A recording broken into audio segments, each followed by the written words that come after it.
Speaking of messy, um, you know, Western liberal democracies are having a lot of problems right now and a lot of trouble. And one of the things that we noticed is that you had stated that you would no longer be on Twitter as long as Donald Trump remained president.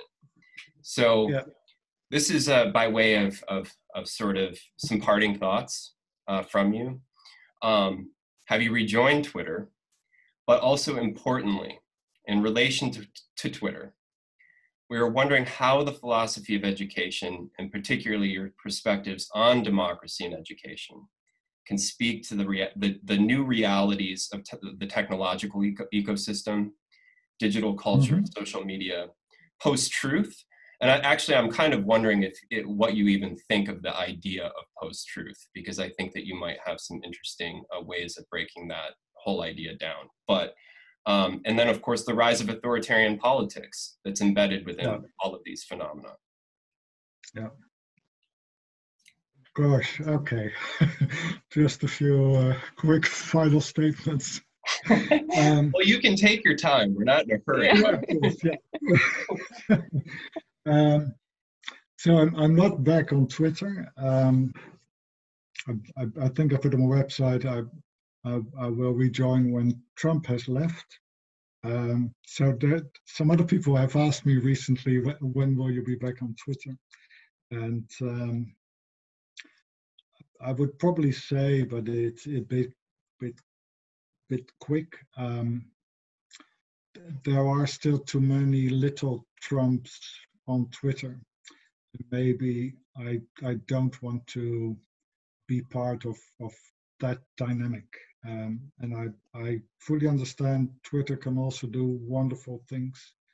The uprisings about 10 years ago in some countries, yes, Twitter had a lot of positive to do there, but it also, what does it do? I think it undermines possibilities to even be aware of our own subjectness. So for me, there is still a concern, because Twitter is quick. It's this immediate, this instant gratification. You feel an urge and it's already out there. It's not dialogical in any meaningful sense. It's a fighting match. It's a hit and then the hit back, or nothing at all. So in that sense, there is something, problematic, I think, about the medium. The question you ask is, what does philosophy of education have to do there? Maybe I'm a bit old-fashioned, but I would take that question more in terms of what can philosophy of education or educational theory do in the public sphere. And the public sphere for me is everything that is orientated, you could say, towards another old-fashioned notion that needs unpacking, but an idea of the common good, or anything that's not just my private or particular interest. And there, that for me, again, has to do with this double meaning of subjectness, that I would say the only way in which we can ultimately exist is if we acknowledge that we cannot exist in a pure form. I think the desire for 100% purity is really dangerous, but it's widespread. And there are all kinds of systems that feed that desire. Advertising does a lot by saying, you've got an image of what your body should look like, we can get you there, 100%. But the same in politics, populist politics that says, you have a desire, vote for me, I'll give you that desire, 100%. And of course, those are lies, but they have a strong appeal. And what they do is constantly, in a sense, dampen or hide the idea of the common good, if you put it positively, or this irritating fact that our lives are not completely in our own hands.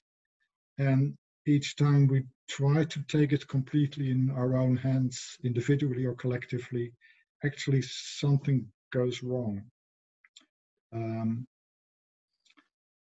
And to remind, each other of this is one thing where I would say education has something to do in that political discussion, because you can say this is kind of an educational point. How can we help each other? How can we give each other a fair chance at our subjectness? And not to think of that as something that can be pure and can be under our own control. These are the key insights that educators work with. But for me, they are also political insights, and they become more urgent, you can say, when society and politics become more infantile. So there is, for me, a concrete educational point to make in response to a lot of these political developments. Now, how we get that point across, not when we talk the language of learning, I think. But if we talk the language of education, of the difficult but urgent, Philippe Mérieux, a French scholar I really like, says this is the urgency of education, that we go to these points and help to keep this space open so that subjectness remains possible. That there is an argument to make there, but it's that argument. It's not the argument of lifelong learning or scoring high in PISA. All that are distractions, to put it politely.